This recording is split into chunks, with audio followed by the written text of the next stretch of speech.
야고보서 1장 9절에서 11절 말씀입니다.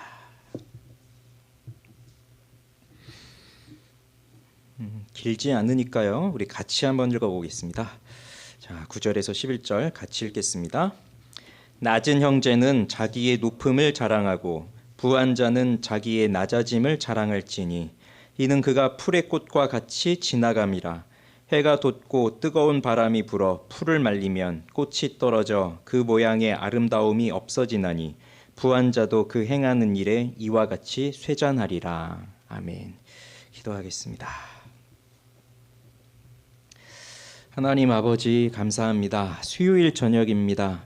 이 수요일 저녁에도 저희들이 또 하나님의 말씀을 듣기 위해 모였으니 이 시간에도 말씀을 주시고 이 말씀을 통해서 우리가 하나님을 섬기는 자들로서 또 하나님을 사랑하는 자들로서 어떻게 살아가야 하는지를 배우게 하시고 또 위로가 필요한 자들에게는 위로를 주시고 또 힘이 필요한 자들에게는 힘을 주시고 격려가 필요한 자들에게는 격려를 주셔서 또 하나님의 말씀으로 다시 한번 일어설 수 있는 저희들이 되게 해 주시옵소서. 예수님의 이름으로 기도합니다. 아멘. 야고보서는 간단한 인사 후에 형제들에게 시험을 당하거든 온전히 기쁘게 여기라라고 시작을 하고 있습니다. 믿음의 시련이 인내를 만들어내고요. 또 지혜가 부족하거든 모든 사람에게 후히 주시는 또 꾸짖지 아니하시는 그 주님께 하나님께 구하라고 했습니다. 그런데 구할 때에 의심으로 하지 말고 오직 믿음으로 구하라고 했죠. 의심하는 자는 곧 두 마음을 품은 자나 다름이 없습니다. 의심하는 것은 마음이 하나가 아니라 나뉘어졌다는 것인데 그렇게 두 마음을 품은 자는 견고하지 못한 것이고 언제 흘러 떠내려갈지 모르는 그렇게 정함이 없는 자이기 때문에 우리에게 두 마음을 품지 말 것을 명하였어요.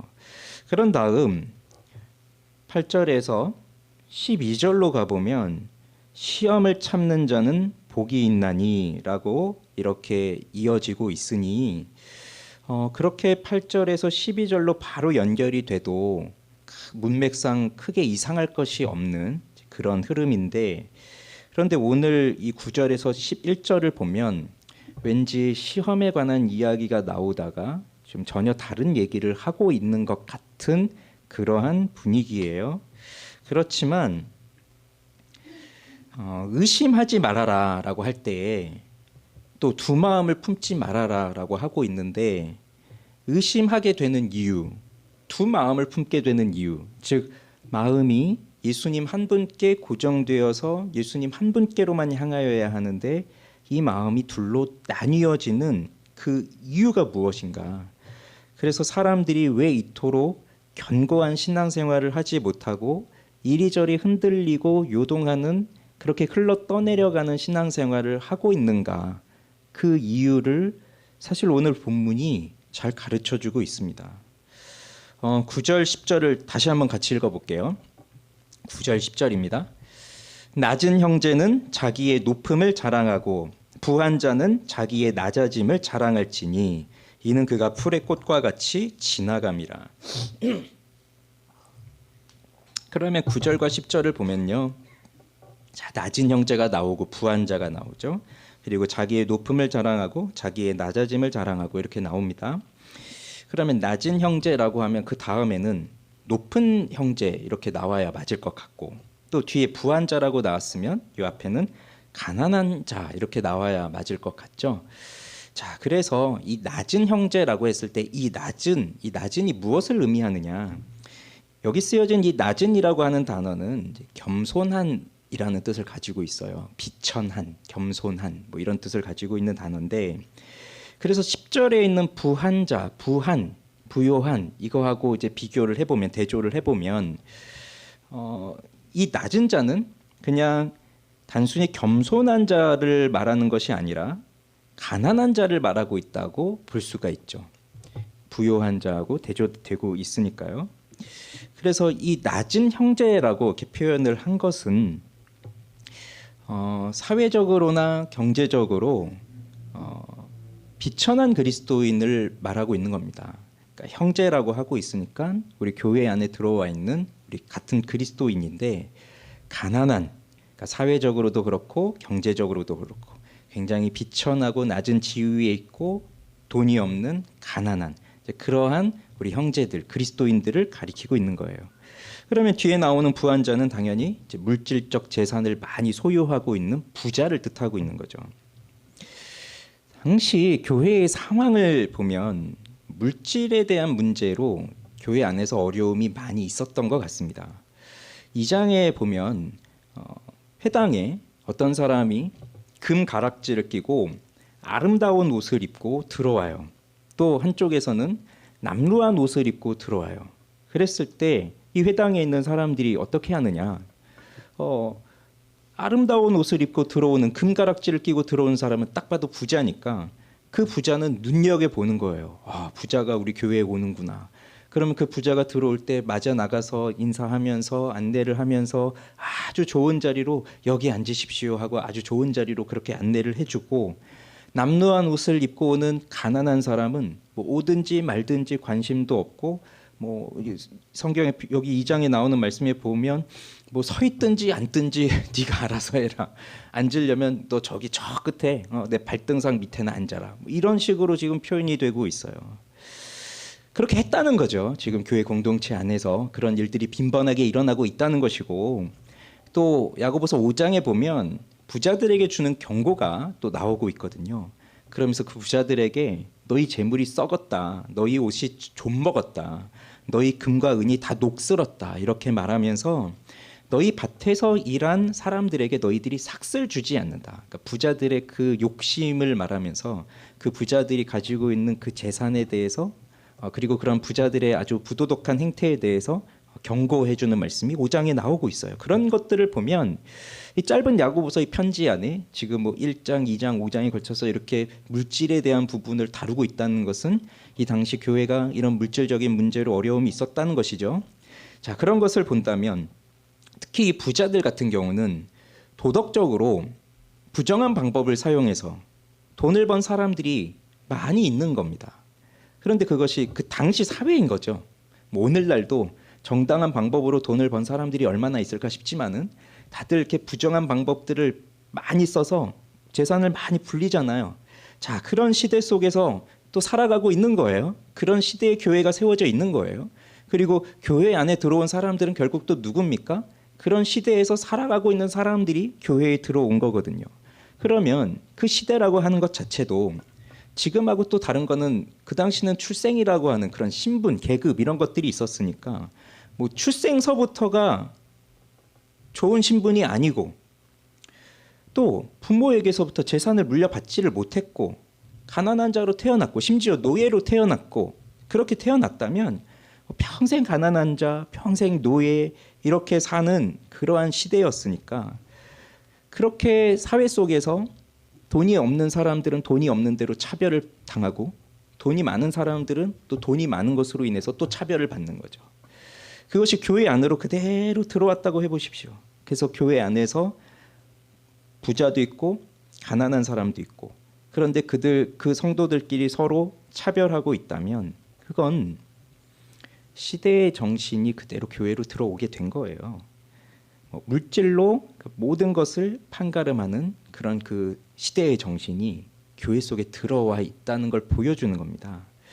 이런 배경 속에서 시험을 당할 때 인내하라, 의심하지 말고 두 마음을 품지 말아라 라는 것을 말하면서 이렇게 가난한 형제들과 또 부유한 자들에 대해서 이렇게 말을 하는 이유는 왜 사람들이 이렇게 쉽게 신앙에서 흔들리고 견고하게 서지 못하고 이리저리 왔다 갔다 하는 요동하는 그런 신자들이 되는 것이냐? 왜 그 견고한 신앙을 그리스도 예수에게 소망의 닻을 내리지 못하고 언제 떠내려가는지도 모르는 채 그렇게 흘러가는 그렇게 왔다 갔다 하는 신앙을 갖게 되느냐? 그 이유를 여기서 말해주는 거예요. 그 이유가 뭔가요? 바로 세상에 대한 관심입니다. 세상에 대한 관심이에요.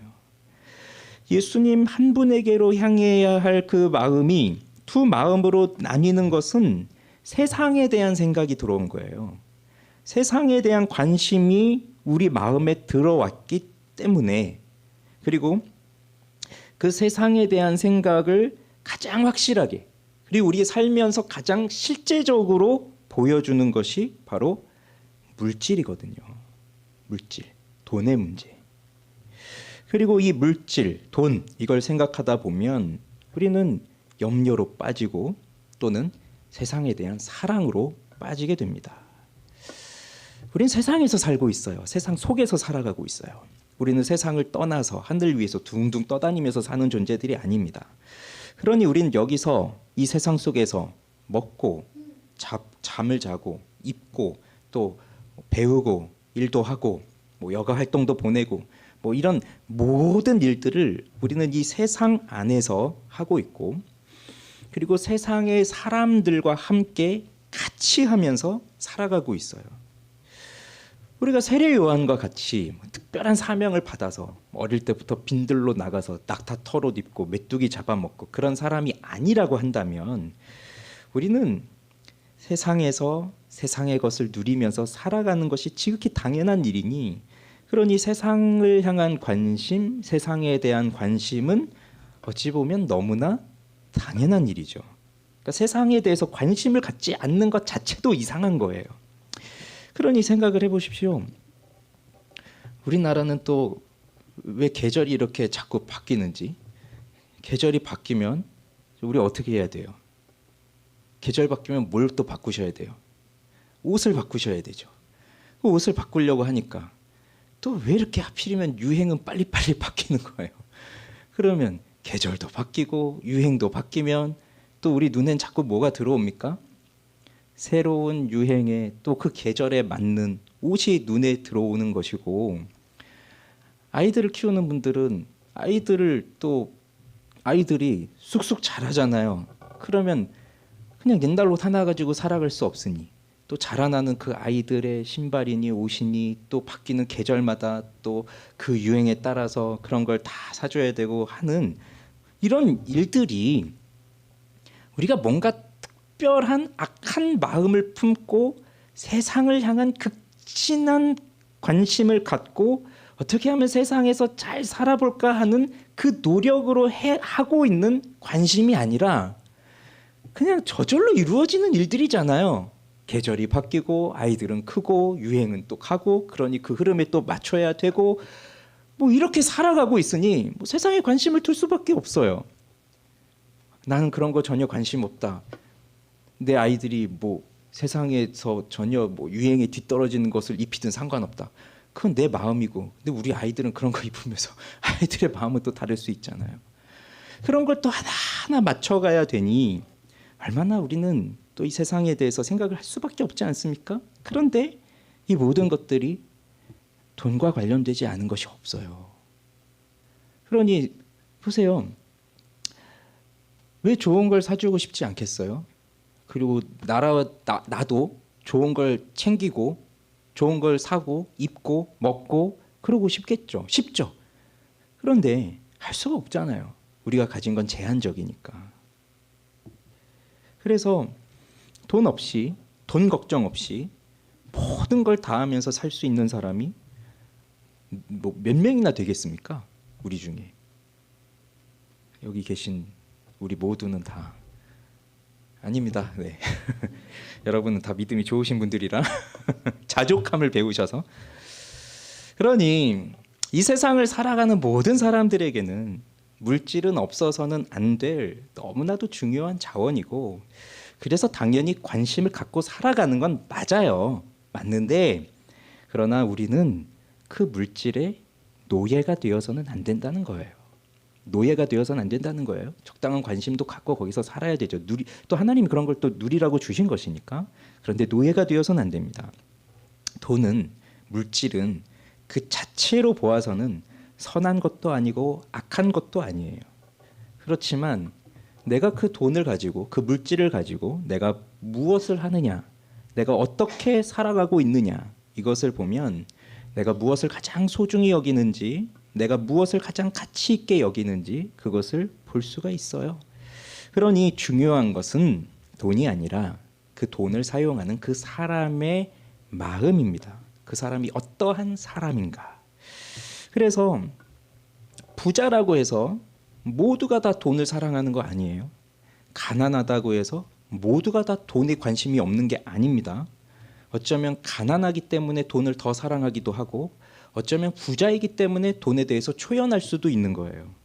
그러니 결국 그 사람의 마음이 어떠하냐 그것이 중요한데, 그런데 오늘 이 상황들을 보면 그 물질로 인해서 차별적인 대우가 생겨나고 그것으로 인해서 매우 낮아지거나 또는 매우 높아지게 되는 그러한 일들이 일어나게 되면 벌써 우리 마음 안에서는 두 마음을 품게 되어서 이 견고한 신앙에서 미끄러지게 되는 일이 일어나는 겁니다.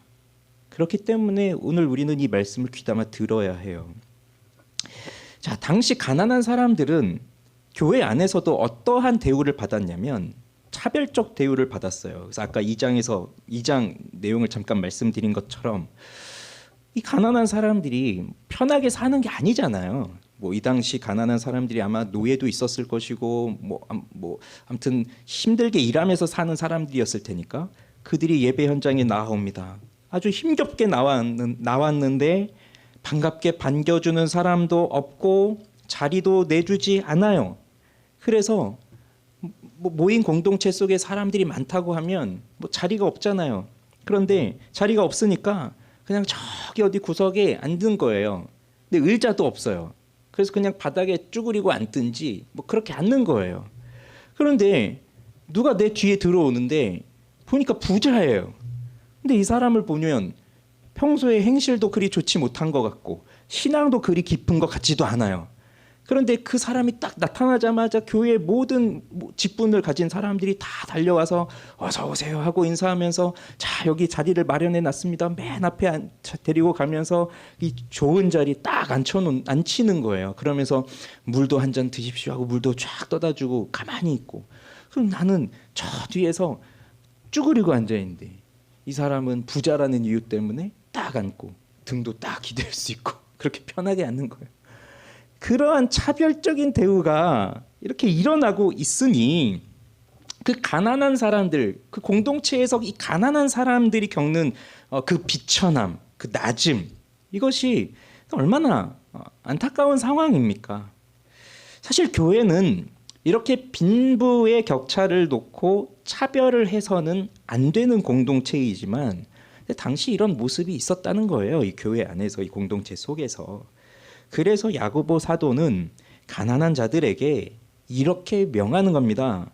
낮은 형제는 자기의 높음을 자랑하고. 무엇을 자랑하라고요? 높음을요. 자, 형제라고 부르고 있어요. 뒤에 말하겠지만 부한 자들에게는 형제라는 말을 붙이지 않았습니다. 형제라고 부르고 있으니 이 사람들이 가난하든 부유하든 어쨌든 그리스도 안에서 다 한 몸, 한 지체, 우리가 다 한 가족이다. 그리스도 안에서 우리는 하나다. 그것을 말하고 있습니다. 그런데 이상한 것은 자, 너희 낮은 형제는 자기의 높음을 자랑하라는 겁니다. 아니, 낮은 자인데 어떻게 높음을 자랑하라는 거죠? 낮은데 무엇이 높다는 거죠? 자, 여기서 높음이라고 하는 말은 고귀하다는 말이에요. 위엄 있다는 말이에요. 정말 높다는 거예요. 그래서 높은 위치예요. 하이 포지션이에요. 높은 자리를 받았어요. 그러니까 이 사람이 매우 낮은 형제이지만 지위가 높은 사람으로 승격이 된 거예요. 지금 그것을 자랑하라는 거거든요. 이 사람이 높은 지위로 승격이 됐다는 것을. 어떻게 그렇게 된 것입니까? 무엇이 그렇게 할 수 있는 거죠? 하나님께서 그를 보신 거예요. 하나님께서 그 가난한 자를 보신 거예요. 그리고 그를 사랑하셨어요. 그리고 그를 구원해 주신 거예요. 어떻게 구원을 해주셨죠? 하나님의 아들 예수 그리스도께서, 즉 그분은 가장 높으신 분이죠. 가장 높으신 분이 가장 낮은 자리에 오셨어요. 그래서 세상에서 이렇게 정말 낮은 자, 비천한 자, 주목받지 못하는 자, 바로 그 비천한 자를 위해서 가장 높으신 분이 낮아지셔서 생명을 바치셨어요. 그러니 이 비천한 한 영혼을 위해서, 세상에서는 거들떠보지도 않는 그 한 영혼을 위해서 온 세상의 주께서 그렇게 죽임을 당하셨으니, 그렇게 아버지께서는 그 아들의 피로 그 비천한 자를 사셔서, 그리고 이제 그에게 그리스도의 의로 옷을 입혀주시고 그 머리에 관을 씌우시고, 그리고 너는 내 아들이다 라고 명하여 주셨으니, 그러니 이 낮은 자가 이제 높아진 것 아닙니까? 높아진 것입니다. 바로 이것을 자랑하라 라고 하는 것입니다. 그러니 가난한 사람은 자기가 받은 이 하나님의 사랑을, 하나님이 나를 고귀하게 여겨주시고 나를 위로해 주신다라고 하는 것을 자랑하라는 거예요. 이 세상에서는 주목을 받지 못합니다. 그저 뒷자리에 쭈그리고 앉아 있어야 하는, 아무도 나를 돌아보지 않는 그러한 아주 비천한 신분이라 할지라도 하나님이 나를 알아주시고, 또 내가 하나님을 알고 있다면 그는 하나님 나라의 백성이에요. 하나님 나라의, 하나님의 아들이에요. 하나님의 딸이에요. 그는 영원한 생명을 소유하고 있어요. 그러니 그것에 대해서 자부심을 가지라는 겁니다. 비록 여기서는 돈이 없어서 세상에서는 낮은 자라고 불림을 당하고 있고, 여기서 이렇게 비천한 자라고 그렇게 차별 대우를 받고 있지만, 실상은 그는 하나님께 구원을 받은 하나님의 자녀라고 하는 것을, 그것을 기억하고 그 일에 대한 자부심을 갖고 그것을 자랑하라는 겁니다. 가난한 사람들은 주눅에 빠질 수 있잖아요. 세상에서 비교가 될 수 있잖아요. 우리 다 겪어보지 않았습니까? 내가 돈이 없음으로 인해서, 돈이 없는 것으로 인해서 마음이 상한 적이 한두 번이 아니잖아요. 그런데 이런 일들이 교회에 왔는데 교회에서조차 비교하는 일이 이루어지고 있다. 그러면 그것조차 주눅이 들잖아요. 그런데 오늘 주님께서 하시는 말씀은 그런 것으로 낙심에 빠지지 말라는 겁니다. 주눅 들지 말라는 거예요. 거기서 주눅이 들고 낙심에 빠지면 그것이 바로 두 마음으로 가는 지름길이라고 하는 거예요. 그러지 말아라. 자랑해라. 그 말입니다. 오늘 맥체인 본문 읽으셨어요? 누가복음 12장에 무슨 내용이 나왔죠? 참새 5마리가 두 아사리온에 팔리는 것이 아니냐. 그러나 하나님 앞에는 그 하나도 잊어버리시는 바 되지 아니하는도다. 너희에게는 심지어 머리털까지도 다 세신 바 되었나니 두려워하지 말라. 너희는 많은 참새보다 더 귀하니라. 우리 주님께서 바라보시는 심정이 이거예요. 우리는 너무 귀하다. 주께서 그렇게 바라보고 계신데, 그런데 내가 돈이 없는 것 때문에, 내가 좀 가난한 것 때문에, 내가 또 사회에서 좀 더 지위가 없는 것 때문에, 내가 좀 차별을 받는 것 때문에, 그것 때문에 주눅이 들고 그것 때문에 낙심이 들고 한다면 그게 곧 두 마음을 품는 거라는 겁니다. 하나님이 나를 귀하게 여기고 계시고, 하나님이 나를 소중히 여기고 계시고, 하나님이 이런 나를 살리시기 위하여 가장 높으신 분을 이 땅에 보내셔서 나를 대신하여 죽게 하셨으니, 그 사랑으로 다시 살게 된 나는 너무나 존귀한 자, 높아진 자예요. 예수님의 비유 중 거지 나사로 비유 있죠. 거지와 부자. 그 나사로가, 거지가 부자 상에서 떨어지는 것으로 먹으려고 하지만 개들이 와서 핥잖아요. 그러다가 죽잖아요. 얼마나 비참한 삶입니까? 그러나 그는 하나님의 나라에 들어갑니다. 하나님이 귀하게 여겨주신 거죠. 높여주신 거죠. 정말로 높여주신 거죠. 그에 비해서 부자는 음부로 떨어져요. 세상에서 날마다 호화롭게 살았어요. 그러나 죽고 나니 그는 정말 물 한 방울이 없어서 혀가 타들어가는 그 고통 속에서 영원을 보내야 했습니다. 물질 때문에 낮아졌지만 하나님께서 높이신 거예요. 그러니 그 높음을 자랑하라. 예수님께서 우리를 높여주신 것으로 인해 자랑하는 우리가 되기를 바랍니다. 그 다음 10절을 보시면 부한 자는 자기의 낮아짐을 자랑할지니라고 하고 있죠. 그럼 부자들은 정반대죠. 가난한 사람들은 어디를 가도 차별 대우를 받지만 부자들은 어디를 가나 대접을 받습니다. 세상 어디를 가도 심지어 교회를 와도 대접을 받아요. 그렇게 되면 부자들은 자신들이 높은 줄 알아요. 그러나 성경에는 부자들에 대한 경고가 아주 많습니다. 돈은 탁월한 거짓말쟁이입니다.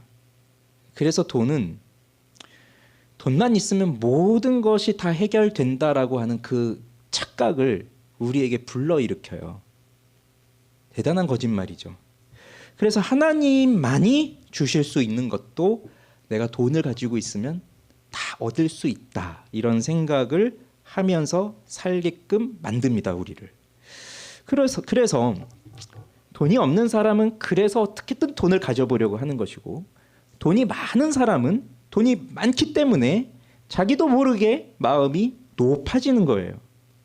그리고 돈이 있으면 돈이 있어 보셨는지는 모르겠지만 그래도 우리 돈 또 있어 봤잖아요. 그럼 돈이 있어 보면 또 어떻습니까? 돈이 없을 땐 나도 모르게 의기소침해지고 주눅이 들고 왜 이럴까 하지만 돈이 딱 생기면 어떻게 됩니까?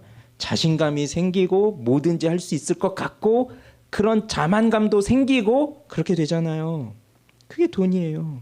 자기도 모르게 내 마음이 높아지는 거예요. 자신감이 생겨요. 그리고 내가 이게 없을 땐 별로 세상에서 가치가 없구나 이런 생각을 하는데 이걸 내가 가지고 있는 순간에는 내가 세상에서 그래도 이 정도의 사람이야라는 그런 생각을 또 가진단 말이에요. 게다가 주변에서 나를 또 그렇게 대우를 해준다면, 근데 나 혼자만의 생각이 아니라 주변에서 나를 그렇게 또 높여주는 거예요. 그러면 그런 착각은 더 커지는 거죠. 물론 주변에서 부자들한테 해주는 그 모든 대우가 다 진실한 대우는 아니잖아요. 그냥 보여주기식이잖아요. 그렇다 하더라도 사람들은 그걸 받아보고 싶은 거거든요. 진실이 아니더라도. 이런 마음으로 교회 안에 들어오면 어떻게 되겠어요? 당연히 나보다 돈이 없는 가난한 사람들, 나보다 좀 더 낮아 보이는 사람들은 그 신자들이 아무리 교회 안에서 한 형제 자매라 할지라도 우리 눈에 들어올까요? 눈에 들어오지 않고 그냥 은연중에 무시하게 됩니다. 그렇게 되면 어떻게 돼요? 믿음에서 떨어질 가능성이 커지죠. 그리고 무엇보다도 염려가 찾아오기 시작합니다. 이게 아이러니한 일이에요. 돈이 없으면 돈 때문에 염려할 것 같은데, 맞죠? 그 말도 맞죠. 돈이 없으니까 염려하긴 하는데, 그런데 보통 돈이 없어서 염려하는 사람들은 내가 돈이 많으면 이 염려는 없을 것이다 이렇게 생각하지만, 돈이 없을 때 하는 염려보다 돈이 많으면 하게 되는 염려가 오히려 더 큰 염려를 갖게 돼요. 이게 참 이상한 일이에요. 그러니 돈이라고 하는 건 없어도 걱정, 많아도 걱정. 언젠가 사라지는 것이니까 그걸 이제 잘 알기 때문에 지금 내가 가지고 있어도 이게 언젠간 또 사라질지도 모르니까 그 염려가 생기는 거예요. 그렇기 때문에 자, 오늘 부자들에게 주어진 명령은 뭐냐면 자기의 낮아짐을 자랑하라는 것입니다. 이건 또 무슨 말일까요? 부한 자, 아까 말씀드렸죠. 여기 아까 낮은 자는 낮은 형제라고 불렀지만 여기는 형제라고 부르지 않습니다. 그냥 부한 자라고 하는데, 그래서 이 부한 자가, 이 부자들이 신자를 가리키는 것이냐 불신자를 가리키는 것이냐, 이것이 좀 논쟁은 있긴 하지만 저는 우선 이 부한 자는 신자를 가리킨다고 봅니다. 저는 그래서 이 교회 공동체 안에서 가난한 자들과 부한 자들을 이렇게 얘기하고 있다고 저는 그렇게 봐요. 그러면 이 부한 자들도, 여기 지금 나오는 이 부자들도 교회 안에 들어온 한 지체들이라고 한다면 이들은 바로 예수를 만난 자들이잖아요. 이 예수를 만난 그리스도인들이란 말이에요. 그러면 예수를 만난 부자들은 자신들의 처지를 어떻게 생각을 해야 하느냐? 자신이 갖고 있는 이 재산, 물질, 또 재산과 물질이 있으면 다 같이 따라오는 게 권력이죠. 지위죠. 그리고 같이 따라오는 것은 편안한 삶과 호화로운 삶이죠. 여유로운 생활이죠. 그러니 돈 하나 있으면 이 모든 것들이 다 따라오는데 내가 누리고 있는 이 모든 것들이 내가 과연 이것들을 자랑해야 하는 것이냐? 아니라는 겁니다. 예수를 만난 부자들은 무엇을 자랑해야 하는지를 알고 있는 사람들이에요. 그래서 지금 내가 가지고 있는 이 돈을 자랑하지 않는 거예요. 그게 예수 만난 사람의 특징이에요. 아직도 내 돈과 내 권력과 내가 누리는 이런 호화로운 생활을 자랑하고 있다면 그러면 그 사람은 아직 예수를 확실히 만나지 않은 거죠.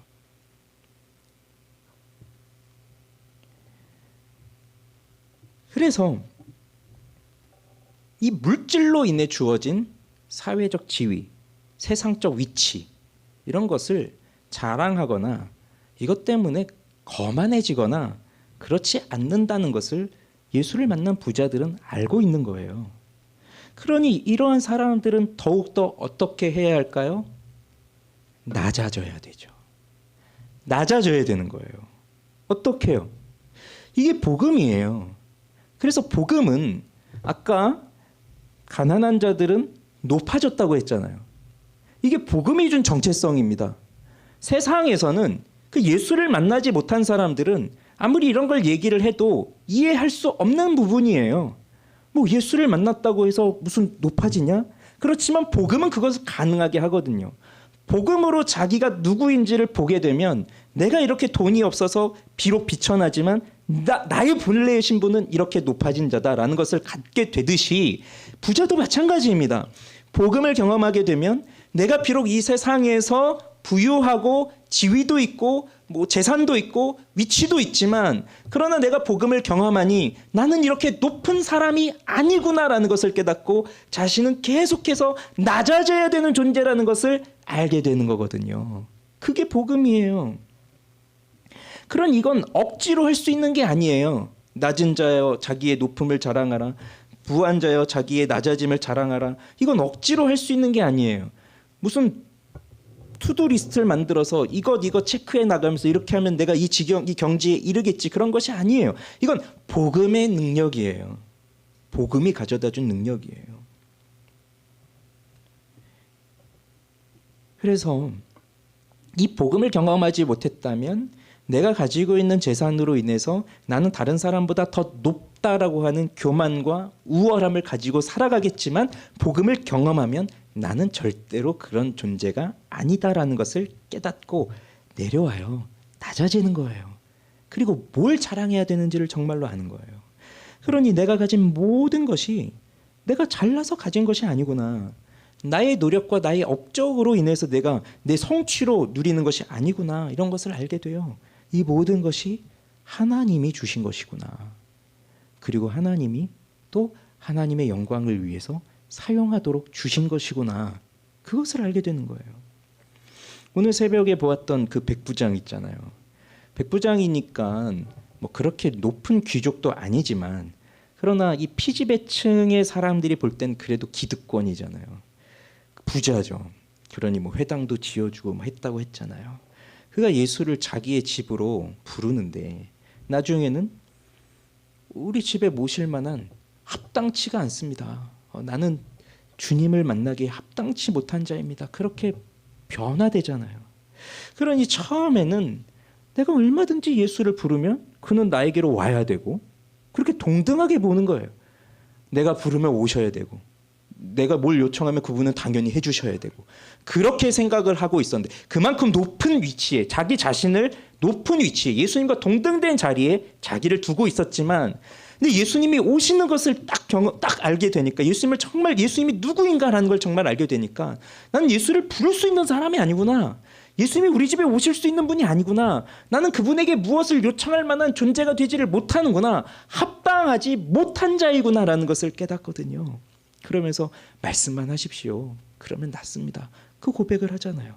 자신의 낮음을 고백하는 거예요. 처음에 높았는데 낮아졌어요. 우리 다니엘서에서 몇 주 전에 보았던 느부갓네살 있지 않습니까? 자신의 힘으로 제국을 형성하고 지금도 불가사의라고 하는 그런 건축물들을 가지고 그 옥상에 올라가서 그 왕궁을 그 도시를 내려다보면서 내가 다 이루었다라고 자만에 빠져 있을 때 그는 모든 걸 다 잃어버리잖아요. 짐승처럼 되어버리잖아요. 그리고 나중에 깨닫잖아요. 하나님이구나. 하나님이 주시는구나. 낮은 자를 높이기도 하시고 높은 자를 낮기도 하시고 다 하나님이 하시는 일이에요.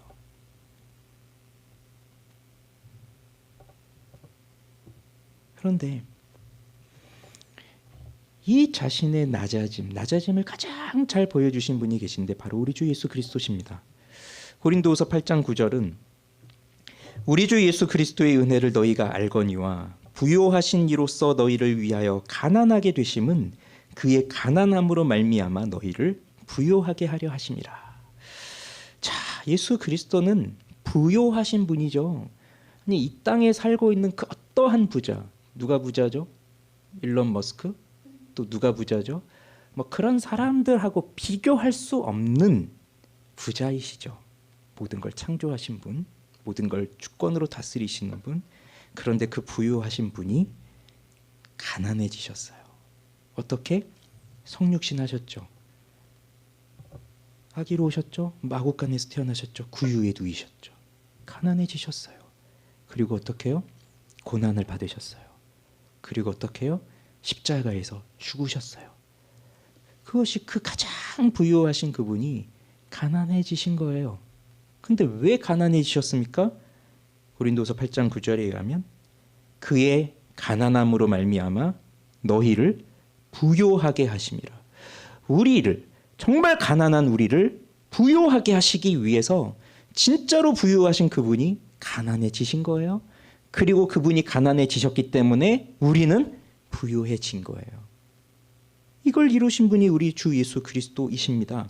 그래서 그분은 모든 걸 다 버리시고 가난함으로 이 땅에 오셨어요. 그래서 이 땅에 오셔서 하나님의 아들이시고 만왕의 왕이시지만 그는 모두의 섬김을 받는 자로 오신 것이 아니라 모두를 섬기는 종으로 오셨고, 그렇게 섬기는 종이 되어주셨기 때문에 그분은 제자들의 발을 씻겨주셨죠. 그렇게 낮아지셨죠. 그리고 마지막엔 십자가에서 자신의 몸을 다 내어주셨죠. 그리고 우리에게 하신 말씀이 뭡니까? 너희도 이와 같이 하라 라고 말씀하셨어요. 발을 씻어주시고 너희도 이와 같이 하라. 십자가에 달려 죽으시면서 뭐라고 하셨습니까? 그 전에 우리에게 주신 말씀이 뭡니까? 너희도 서로 사랑하라. 그렇게 우리에게 주신 말씀이에요. 즉 그렇게 낮아지신, 가난하여지신 그리스도의 모습을 따라 우리도 그 복음을 경험했다면 너희도 가난해, 너희도 낮아져라. 그 낮아짐을 자랑해라. 즉 내가 돈이 좀 있다고 해서 어떻게 자신을 높일 수 있겠습니까? 예수를 아는데 그 있을 수 없는 일이죠. 그러니 내가 돈이 좀 있다 하더라도, 내가 좀 부유하다 하더라도, 내가 좀 여유가 있다 하더라도 그리스도께서 보여주신 그 낮아지심의 그 신비를 내가 보아 깨달았다면 그것을 배울 수 있게 하신 것도 감사하고, 또 그렇게 섬길 수 있도록 하신 것에 감사하면서 더더욱 낮아지는 삶을 살아가게 된 거예요. 그리고 그것을 자랑하는 거예요. 그게 부자들에게 주어진 것입니다. 그런데 부자들이 그렇게 해야 할 이유가 있어요. 우리 10절 11절을 다시 한번 같이 읽어보겠습니다. 10절 11절 부한 자는 자기의 낮아짐을 자랑할지니 이는 그가 풀의 꽃과 같이 지나감이라. 해가 돋고 뜨거운 바람이 불어 풀을 말리면 꽃이 떨어져 그 모양의 아름다움이 없어지나니 부한 자도 그 행하는 일에 이와 같이 쇠잔하리라. 결국 우리가 살아가면서 시험에 드는 것은 나에게 던져진 미끼를 내가 잡아 물었기 때문이거든요. 그런데 그 미끼가 미끼로 보이는 것은 내가 평소에 많이 생각하고 있었기 때문이에요. 그냥 평소에 관심이 없는 건 뭐가 있더라도 그게 있는지 없는지 그냥 지나가는 것인데, 내가 평소에 생각이 많다, 즉 거기에 관심이 꽂혀 있는 거죠. 그런데 거기에 그게 딱 있다 하면은 딱 잡아챌 수밖에 없거든요. 근데 그걸 함부로 물었다가는 바로 이렇게 시험에 드는 거예요. 그런데 우리는 참 어리석게도 그렇게 미끼를 딱 물고 나면 그것으로 만족을 누리죠. 야, 내가 정말 얻고 싶은 걸 얻었구나. 누리고 싶은 걸 누리게 되었구나. 그 만족감을 누려요. 근데 그것이 아주 일시적이죠. 그런데도 그걸 좋아해요. 그런데 그렇게 살아가다 보면 자, 오늘 11절의 말씀. 자, 10절 하반절과 11절의 말씀이 이게 무슨 말인지 전혀 이해를 못 하겠다. 그럴 만한 말씀입니까? 이게 10절 하반절부터 11절에 하고 있는 불의 꽃과 같이 지나간다. 뭐 풀을 말린다. 꽃이 떨어진다. 뭐 세잔한다. 이게 정말 이해하지 못할 어려운 말씀이다. 그런 겁니까? 아니죠. 너무나 상식적이고 당연한 거 아니에요? 꽃은 금방 떨어지고 시들고 영원한 거 없잖아요. 그런데 그 미끼를 물고 그 일시적인 만족함을 누리면서 살아가다 보면 너무나 당연한 이 말씀, 너무나 상식적이고 그냥 바로바로 이해되는 이 말씀이 전혀 생각이 나지를 않아요. 전혀 생각이 나질 않아요. 그래서 이게 영원한 거라고 생각하면서 그걸 자꾸 물려고 해요. 그게 고통스러운데도 잠깐의 즐거움 때문에. 그게 우리 인간의 어리석음이고 또 이 부한자들이 낮아지지 못했을 때의 그 어리석음이에요. 그렇기 때문에 너희는 그걸 알고 낮아짐을 자랑하라 라고 하는 겁니다. 그래서 누가복음 12장에 또 이런 비유가 있었죠. 어리석은 부자의 비유가 있었죠. 소출이 많아지니까 야, 내가 이 곡식 쌓아둘 곳도 없으니까 속으로 생각하잖아. 이거 어떡하나. 그러다가 야, 여기다 곡간 헐고 더 크게 짓고 이렇게 하자. 그렇게 하고 이제 했는데 그날 그 영혼을 하나님이 찾아가시면 그거 어떻게 하겠느냐. 그게 바로 자기를 낮추지 않는 부자들의 어리석음입니다. 그렇기에 부자는 자, 부자입니까? 그러면 낮아짐을 자랑하십시오.